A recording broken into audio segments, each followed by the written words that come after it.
നിങ്ങൾക്ക് കാലിൽ നീര് വരാറുണ്ടോ? കാലിൽ നീര് വരുന്നത് വെരിക്കോസ് വെയിൻ മൂലമാണെന്ന് നിങ്ങൾക്ക് അറിയാമോ?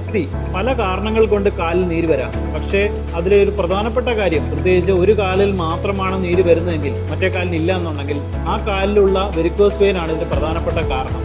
ഈ വെരിക്കോസ് വെയിൻ ശാശ്വതമായിട്ട് പരിഹരിച്ചില്ല എന്നുണ്ടെങ്കിൽ വീണ്ടും വീണ്ടും നീര് വരാനുള്ള സാധ്യതയുണ്ട്. അങ്ങനെ വീണ്ടും വീണ്ടും നീര് വന്നു കഴിഞ്ഞാൽ പാടത്ത് വെള്ളം കയറുന്ന പോലെയാണ്.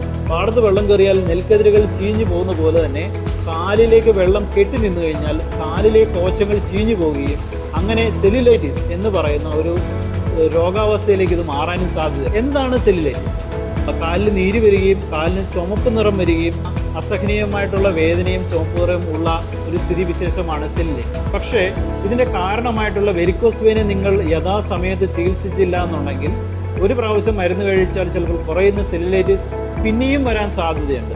ഇതുകൊണ്ട് സ്പെഷ്യലി നമ്മൾ ശ്രദ്ധിക്കേണ്ട ഒരു കാര്യം, സെല്ലുലൈറ്റിസിന്റെ ചികിത്സയിൽ വെരിക്കോസ് വെയിൻ മൂലമാണ് ഈ സെല്ലുലൈറ്റിസ് വരുന്നത് എങ്കിൽ തീർച്ചയായിട്ടും വെരിക്കോസ് വെയിൻ ചികിത്സിക്കുന്നത് വളരെ അനിവാര്യമാണ്. ഇന്നത്തെ നൂതന ചികിത്സാ രീതികളിലൂടെ വെയിൻ മിറക്കിൾസിൽ നാം വലിയ മുറിവുകളില്ലാത്ത, പാർശ്വഫലങ്ങൾ ഒന്നും തന്നെ ഇല്ലാത്ത, 1 മണിക്കൂർ കൊണ്ട് ചികിത്സിക്കാൻ പറ്റുന്ന ഒരു പ്രൊസീജിയറിലൂടെ വെരിക്കോസ് വെയിനെ ഫലപ്രദമായി കൺട്രോൾ ചെയ്ത് നിർത്താൻ നമുക്ക് സാധിക്കാറുണ്ട്.